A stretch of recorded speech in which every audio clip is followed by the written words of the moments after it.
What do you do when your parents are rebellious and unfilial? My dad and mom's illegitimate children showed up at the same time. Some of them were after my assets and wanted to push me out of the company. Others were after my fiancée and wanted to kick me out of my own home. I looked at my father, silent at the dinner table, and my mother pretending to be blind as she toyed with her prayer beads. Then I flipped the entire table over. If you're going to make my life miserable, then none of you get peace either. Chapter 1. I hadn't been home in half a month, and suddenly 2 uninvited guests showed up. My dad's bastard son and my mom's illegitimate daughter had both forced their way into the house. At the rectangular dinner table, my mom's daughter Sophia sat to my left. My dad's son Makoto sat to my right. Seeing I wasn't reacting, my mom cautiously opened her mouth. "George, the 3 of you sitting together like this is such a beautiful sight." My dad chimed in immediately. "Yeah, family should stick together." These 2 had lived like enemies for over a decade, yet somehow managed to team up when it came to me. I spat out a chunk of beef that I couldn't chew through. Suddenly, the food tasted disgusting. I wiped the corner of my mouth and said, "Speak. Why did you bring these 2 things here just to disgust me?" My parents were already used to the way I talked. But these 2 illegitimate brats clearly weren't. Sophia protested aggrieved, "Brother, how can you call me that?"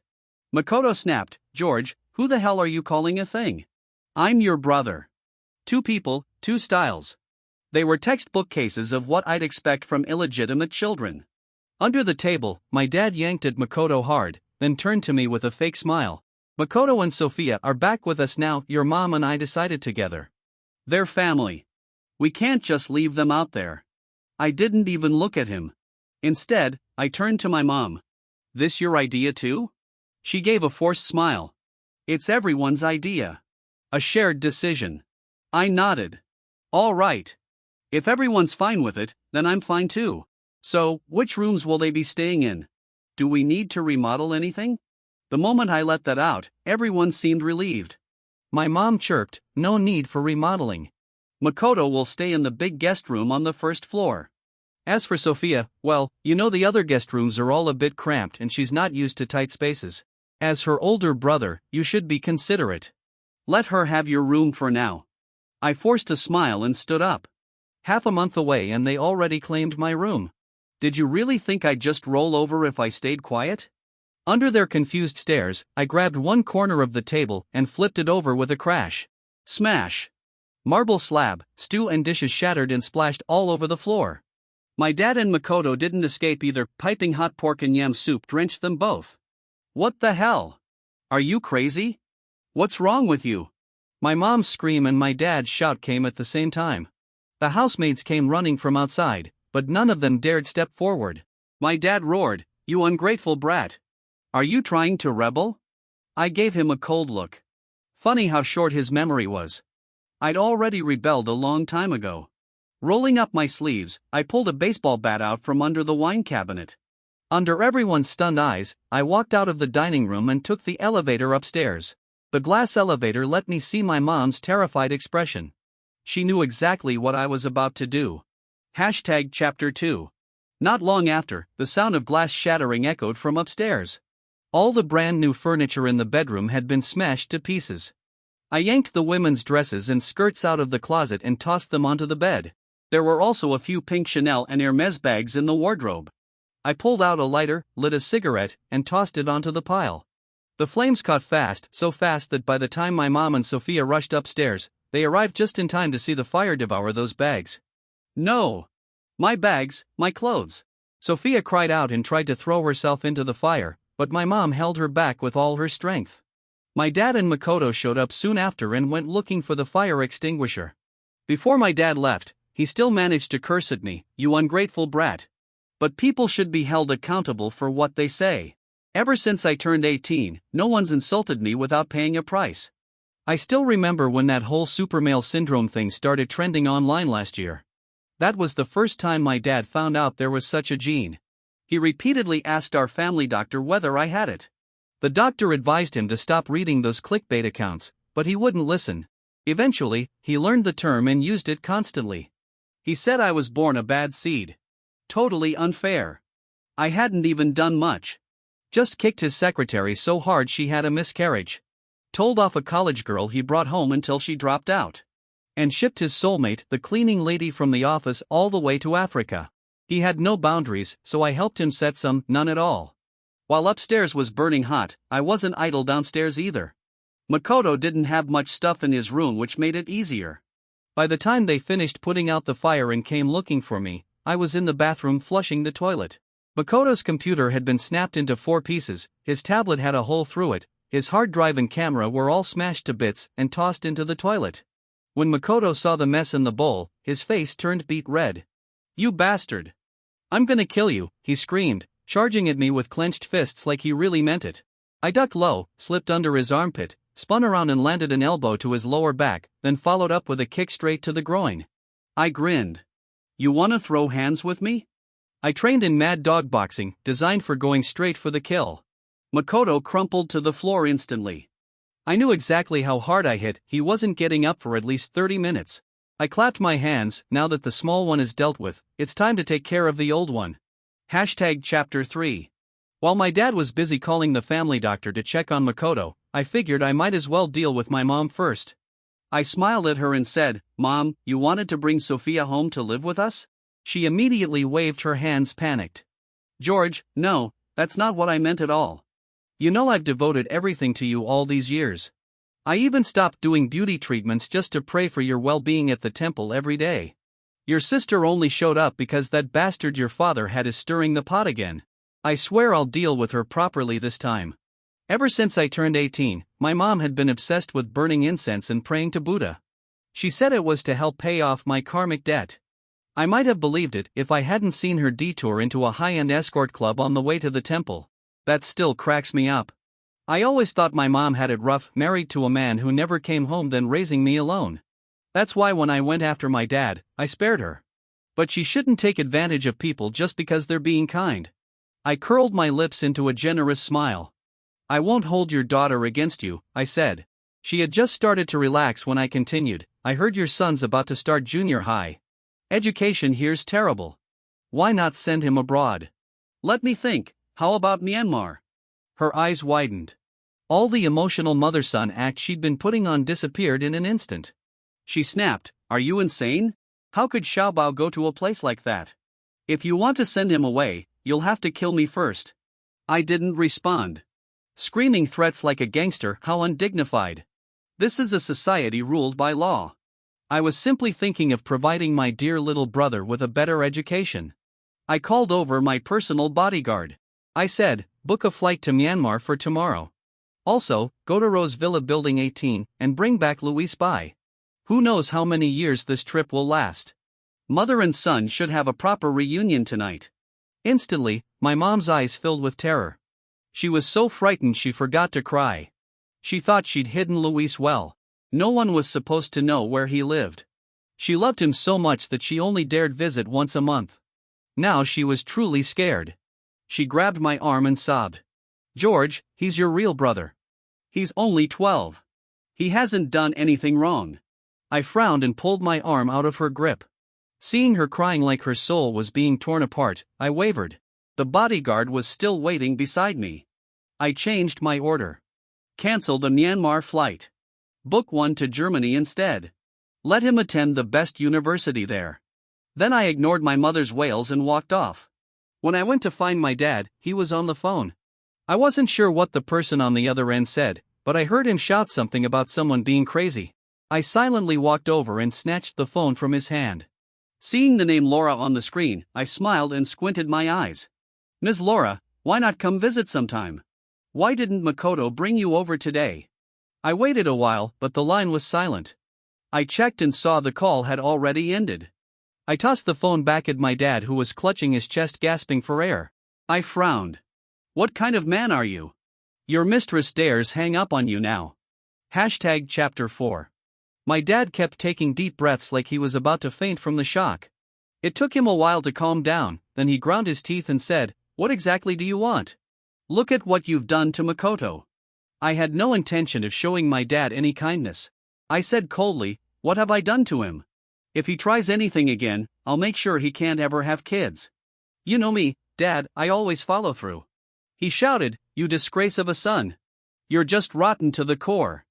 I, Martin, had a spotless name. How did I end up with a cursed child like you? I sneered. Don't waste your breath. You've done 800 paternity tests already. Still don't believe I'm your son? Hearing our shouting, Makoto hobbled out of the bedroom. Through clenched teeth, he said, George, that's your father. How can you say something so disrespectful? I glanced at the fool practically steaming out of his ears. Every time we meet, he either throws the I'm your big brother card or tries to use dad to suppress me. That's all he's got. I said, I always thought it'd take two idiots to create someone as dumb as you. But then I met your mom the other day, turns out, she's way smarter than both of you. I sighed. So that means it only takes one stupid parent to produce a moron like you. Makoto reacted instantly. He roared, You met my mom? Why the hell would you meet my mom? See what I mean? He's practically announcing to the world that his mother is his weakness. I curled my lips. Why did I meet her? To get rid of her, of course. You wouldn't dare. Makoto tried to lunge at me again, but the motion tugged at his injuries. He collapsed straight to his knees. My dad panicked and immediately called for the family doctor again. The whole place turned into a frenzy. It was getting late, and I had no interest in dragging this out any longer. I looked my dad in the eye and said bluntly, Kaito's living expenses are cut off starting this month. When you've thought it through, you can restore them. My dad stared at me stunned. Kaito, he was the secret nobody else knew about. Laura was Dad's first love. She ran off while pregnant and gave birth to a pair of twins. My dad didn't know a thing about them, not until they were both already in college. Kaito went straight abroad to study. Makoto stayed with my dad and chose a local university. My dad treated Kaito like a hidden weapon, something he kept buried deep. Honestly, I might not have dug it out on my own, but my grandfather told me everything. From the moment Laura gave birth to a child with Wang family blood, Grandpa had known. Everyone has a weakness. My mom's is Luis. Makoto's is his mom. And my dad's is Makoto and Kaito. Chapter 5. Outside the villa, a red Ferrari was parked by the curb. As I stepped out, a woman got out of the car. It was my fiancée, Willow. She smiled like a seductive fox and said with a teasing glint in her eyes, Got time tonight? Want to come over for a drink? Willow's face was a sight for sore eyes. A luxury car, a beautiful woman and good wine, no reason to say no. My fiancée was carefully handpicked by my parents. Willow wasn't just beautiful with a killer figure, she was well educated and the heiress of a wealthy, prestigious family. To my parents, she was the perfect woman. They hoped I'd fall for her at first sight, put down my blade and walk the path of virtue. What a joke. Two heartless people thinking they could raise a hopeless romantic. The company under my name was about to close its Series C funding round and I was so busy I barely had time to breathe. Willow came to visit a few times, but when she realized I truly didn't have the time, she stopped bothering me. By the time I had things under control with the funding, 2 months had passed. During those 2 months, my parents were surprisingly well behaved. Luis was sent to Germany. My mom made a scene twice, but in the end had no choice but to accept it. As for my dad, he was suspiciously quiet. At the Panda Group's monthly board meeting, he sat just one seat down from me looking refreshed and content. Seeing him like that, I couldn't help but wonder if he had a new mistress somewhere. Panda Group had been around for decades. Since I took over, I basically maintained the same direction as when my grandfather was alive, industry first, tech second. While countless companies were diving into radical reforms, I chose a conservative approach. Not because I feared change, but because this company wouldn't survive change. No good company could survive being dragged down by a boardroom full of scheming old men with more tricks than pores. After the meeting, my dad stayed behind. Unlike that day when he was hurling insults, he actually smiled at me for once. He said, George, have you been eating properly lately? You look thinner. I gave him a hollow smile. If you've got something to say, spit it out. He clicked his tongue. I'm just showing concern. By the way, I heard from Willow that Bojong is closing its Series C round. That Uncle Lee I drink with is from Tianyuan Capital. Want me to introduce you? Anyone who drinks with my dad can't be much good. Besides, I've been chairman of Panda Group for years. Do I need him to set up contacts for me? I ignored him and stood up to leave the meeting room. As soon as I opened the door, Makoto was standing there like a damn statue. He forced a smile and said, Morning, little brother. Before I could speak, the bodyguard pulled him aside. I'd run out of patience. I said coldly, if you still won't talk straight, I'll throw all of you out." Seeing I was getting angry, my dad stopped pretending. He said, "George, so you know about Kaito now." I didn't say anything before because I was afraid you'd be upset. But Kaito is still your real brother. When I heard him mention Kaito, I turned to look at him, ice cold and unreadable. He continued, "Kaito studied financial management in the UK. He just graduated recently. I was thinking maybe he could come home and help out. He's nothing like that useless Makoto, he's a proper finance grad." He turned down several job offers from big foreign firms just for the family. Things haven't been easy for the group these years. We can't let talent like that go to waste.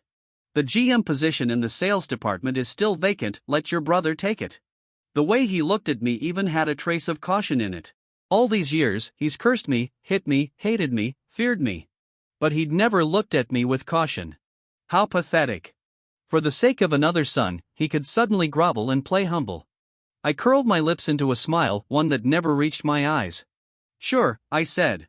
Chapter 6. When I was 18, my grandfather died suddenly from a heart attack. In his final moments, I was the only one he asked to see. Less than an hour after his death, my grandmother and second uncle locked me up in the old family house, kept me under house arrest. They demanded my father hand over all his shares in exchange for me. I remember clearly Grandma gave him a one-day deadline. But a full 3 days passed and my father never showed up. On the third day, lawyer Zhang brought over my grandfather's will already signed and notarized long ago and took it to my dad. It wasn't until he saw the contents of the will that he finally rushed over to rescue me. By the time he got there, I was barely hanging on, starved nearly to death.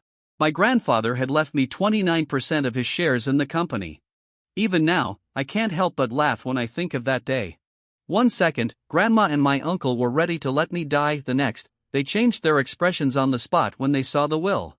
That stubborn old hag even dug out her 1,000-year-old ginseng to nurse me back to health.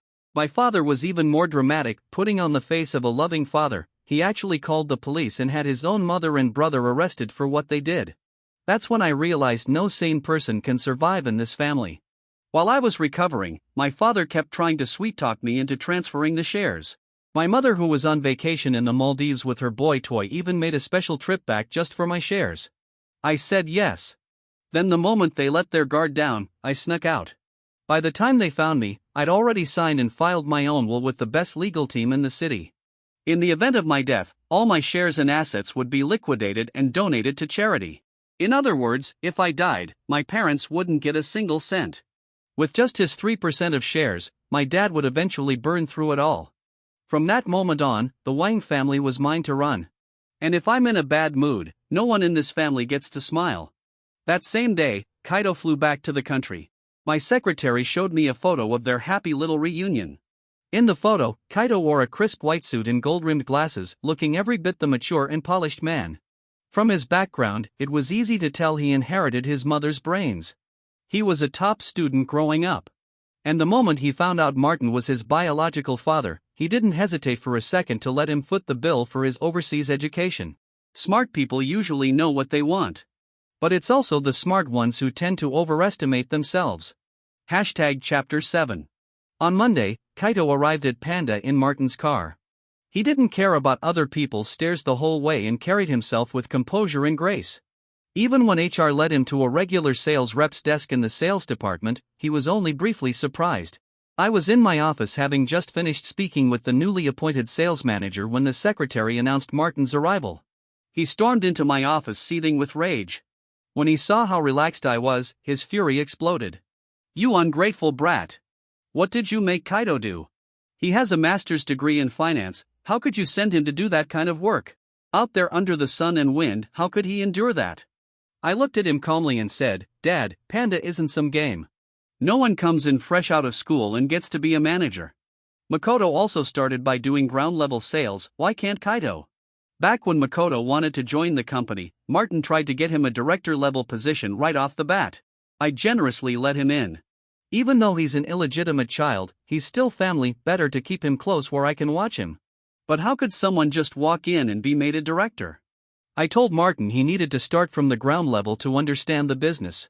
Otherwise, when he gets promoted later, everyone would know it was because of his connections. How would he earn anyone's respect? Martin, though reluctant to see his son suffer, had been in business long enough to understand my point. At the mention of Makoto, Martin got even angrier. He shouted, "Don't bring up Makoto. It's been 3 years and he's still in sales. Didn't you say starting from the bottom leads to promotion? Why hasn't he been promoted?" I blinked and tilted my head as I answered, "Isn't it obvious? Because he's not capable." He asked, "Then why didn't you start at the bottom?" I laughed at how naive Martin was. I said, "Dad, are you getting senile? I own 29% of Panda. Who would dare send me to the bottom rung? If you gave them shares too, they wouldn't have to start at the bottom either." Martin said nothing after that. Asking him to give up his shares would be like asking for his life. He had stormed in full of rage but ended up leaving in defeat. Kaito and Makoto working side by side in the sales department became quite the talking point. In the entire company, sales is arguably the most exhausting, grueling department.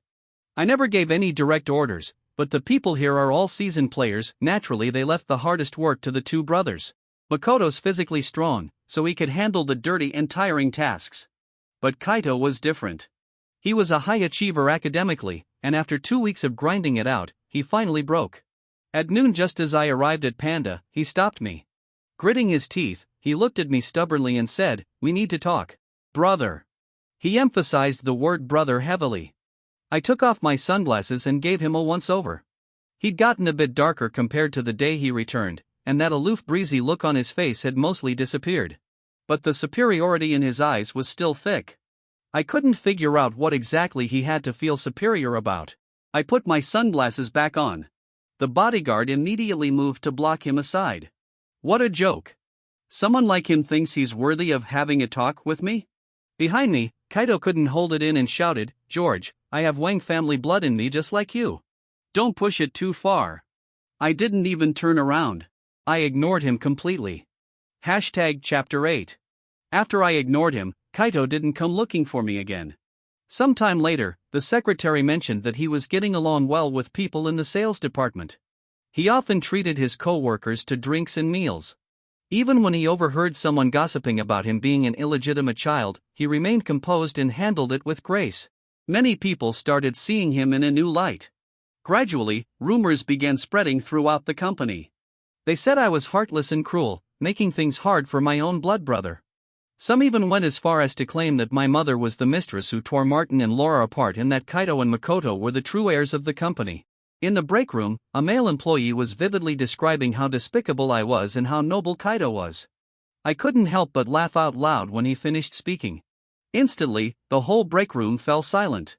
I glanced at his employee badge. He was one of the flunkies from Kaito's department. I nodded at the people in the room and said nothing more, then left with my team. After all, I was here today to inspect the sales department and every sales leader was following behind me. Honestly, I was a little disappointed. Was that the best Kaito could do? Even if he managed to win over the entire company, so what? No one's stupid. They all know who signs their paychecks. After the department inspection, I called Willow. We hadn't seen each other for over a month. There was some noise on her end of the line, and she spoke softly. "I've got something going on today. I'll come see you once I'm done in a few days, okay?" I told her I understood. Things hadn't exactly been smooth sailing for her over at Lu Corporation either. After all, the only reason she was in line to inherit the company was because her brother had come out as gay and refused to compromise. What I didn't expect was that same night at the Zolin Club, I'd run into my supposedly busy fiancé. I rarely visited that club, but a friend happened to be celebrating their birthday there that day. Just as I entered, I saw Willow behind a Chinese folding screen. Her cheongsam hugged her graceful figure perfectly. It was obvious she'd gone out of her way to look stunning. Every move she made exuded elegance. But the very next second, a tall man stepped out from one of the private rooms behind her. I tilted my head, and Kaito's face suddenly came into view. "Willow," he said, smiling as he gently patted her on the head, murmuring something in a low voice. Willow naturally took his arm, the two of them smiling sweetly as they walked back into the room together. I didn't go into the club. I went straight back to my car alone. Willow and I had been engaged for over a year. She'd been the picture-perfect fiancée that entire time. I'd always believed that shared interests were more stable than emotions. But how could she fail to understand that? Chapter 9. The next morning, photos of Willow and Kaito appeared across the biggest entertainment headlines. In just one night, the private investigator had dug everything up. They had met through Martin. After returning to China, Kaito thought he had everything under control. He believed that someone like me, arrogant, unmotivated, and coasting by on company shares, was no match for him. What he didn't expect was that he wasn't even qualified to confront me directly. He had delusions of taking me down from the inside, first by cozying up to the employees, then by spreading rumors. At the same time, he got close to Willow and stole my fiancée. How childish. How laughable. At 9 a.m., the business department notified Lu Corporation that all ongoing projects were suspended. No contracts would be renewed once the current ones expired. At 9:20, my secretary informed me Willow had arrived. The media frenzy was out of control. Headlines screamed, "Heiress of Lu caught cheating with her fiancé as half-brother." Overnight, everyone suddenly knew about our little illegitimate family member.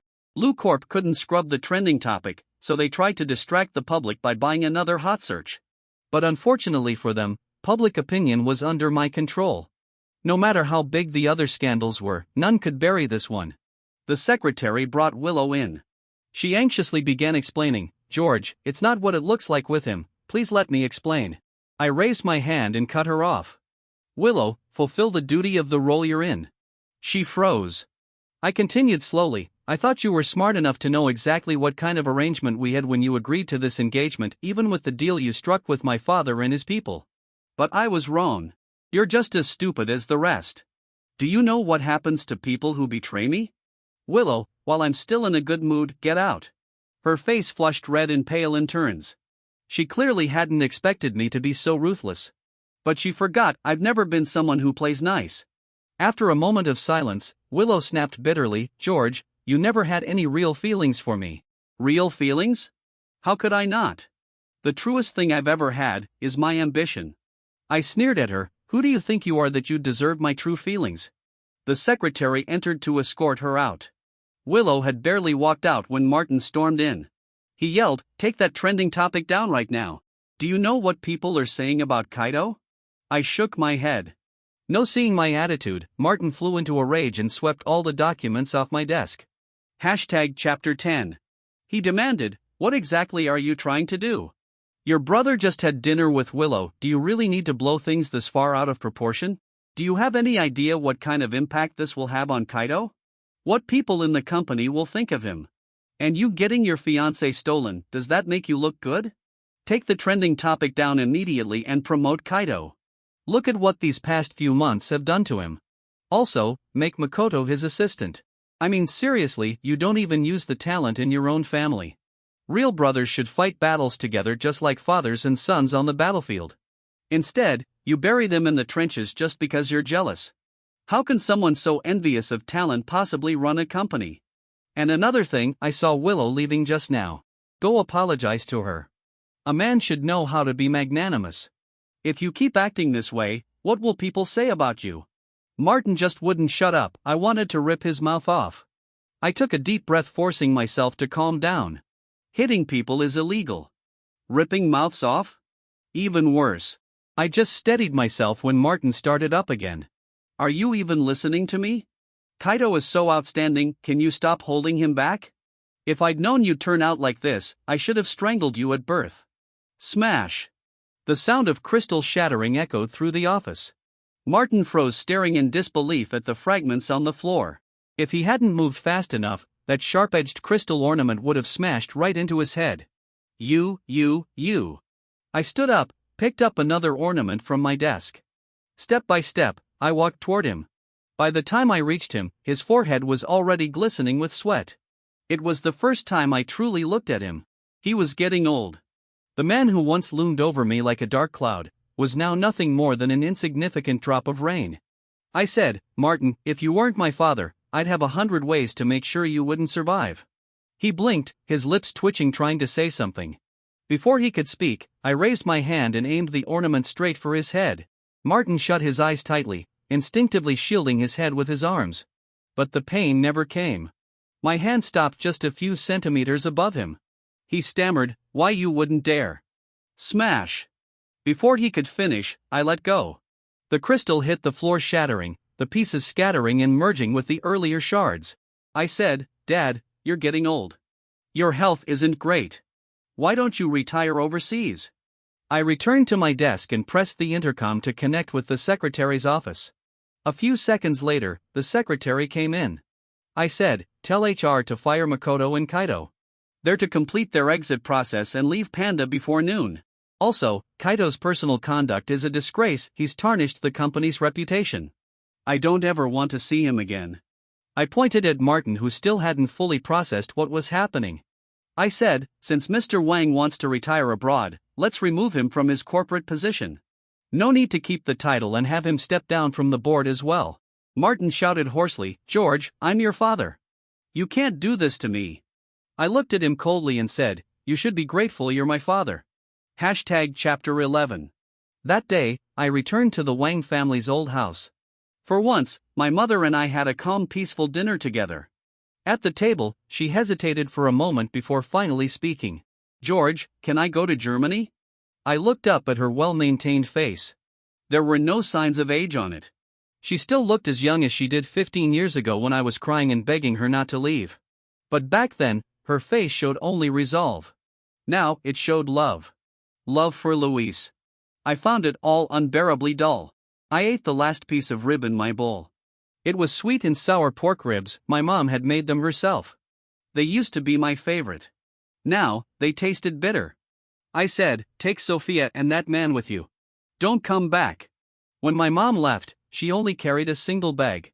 The house, the clothes, the handbags, all things she could abandon at any time. Including her son. That night, I dreamed for a long time. But when I woke up, I remembered none of it. Along with what little family affection I had, it was all gone. The trending topic about Willow's affair stayed up for 2 days. Riding the wave, I announced our engagement was off. The PR team spun a whole narrative crafting an image of me as a real man. For a while, the internet was flooded with "I refuse to be a simp and publicly call out a pretentious coquette" posts, which earned quite a bit of sympathy. Lu Corporation took a huge hit from the broken project deals. They scrambled to fix it and immediately replaced the project head with Alicia. I heard that Willow had been abandoned by her father. The same day her scandal broke, she also cut ties with Kaito. Later, Kaito came to see me once. He looked much more worn down with dark circles under his eyes that wouldn't go away. He gave a self-deprecating smile and said, "George, you win." His words made me want to laugh. I never even considered it a battle, so what was there to win? He clenched his teeth. "Willow broke up with me. You're really something. All my maneuvering all these months wasted. In education, in capability, what do I lack compared to you? We have the same blood. So why is it that you get the entire company handed to you without lifting a finger? Why did my brother and I have to suffer so many years of humiliation? I had a father, yet I was still called a bastard by everyone. George, all of this happened because of you." Seeing the anger on his face, I couldn't help but laugh out loud. I said, "What does that have to do with me? Isn't this all because your mom was the side piece?" Kaito snapped, "Your parents were just in a business marriage. My mom wasn't some homewrecker." I replied, "Did they ever get married? Did she have a marriage certificate? Are you a legitimate child? If they never got married, then she was the side piece.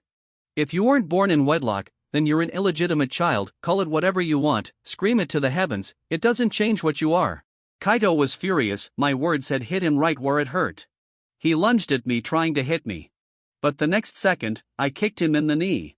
Caught off guard, he collapsed hard to the floor. I continued, "Your tragedy is your mother's fault. It's Martin's fault. Ask your mom, why did she insist on having you knowing Martin was getting married and she had no means to raise a child? Ask Martin, why did he go through with a business marriage instead of being with your mom? Kaito, who do you think you are to even try and compare yourself with me? Martin's blood may be a gift to you, but it means nothing to me." Chapter 12.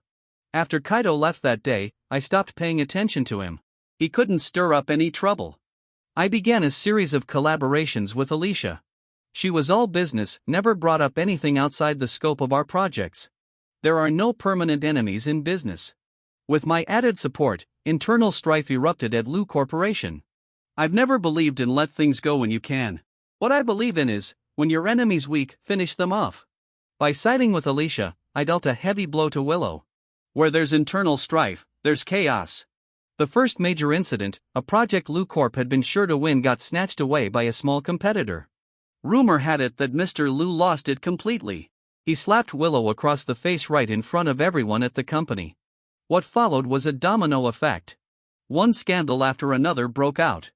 They were siblings after all. Under normal circumstances, things shouldn't have escalated this far. But internal turmoil doesn't begin or end just because someone wants it to. With so many companies eager to muddy the waters, everyone wanted to see Lu Corp fall further. At that point, even Lu Corp had lost control. The arrow had already left the bow, there was no calling it back. Eventually, Alicia took over Lu Corporation. And I secured 2% of Lu Corp's equity. Not a huge stake, but enough to forge a partnership. Shared interests are the most stable kind of relationship. That same year, I accelerated the progress of Bojong and successfully launched its IPO before the Lunar New Year. Once Bojong was listed, I stepped back from everything else and began restructuring Panda Group. I had tolerated those old parasites for long enough. Now that I had grown strong wings, it was time. Panda had been declining for years. Without reform, it was headed straight for collapse. But the obstacles weren't just one or two. Even with the backing of Bojong, it still took 3 full years to carry out the purge. 3 years of hidden undercurrents drained me body and soul. But in the end, it was worth it. We slashed the losing departments, restructured the core and overhauled the entire group with sweeping reforms. At first, no one believed in me. But eventually, profits kept climbing quarter after quarter. Just as I was finally able to catch my breath, news came from the U.S. Martin was dead. He had left me 3% of his shares. When the secretary told me, she cautiously asked, "Should I arrange a flight to San Francisco?" I paused for a second, then shook my head. He'd also left me a letter, pages of it, saying how sorry he was for everything, that he knew he was wrong and that he hoped I could treat his illegitimate son kindly. He knew that 3% stake wouldn't protect them. So instead of leaving it to them, he gambled on me. How stupid. But I didn't care anymore. Because whether it's in this life, the next or even in hell, he'll regret that decision. His mistress and his bastard sons, I've eradicated them all. Assets reclaimed. Property recovered. And now he thought he could use that 3% to buy mercy for his bastard? Dream on. My life motto is simple: I always repay a grudge no matter how small.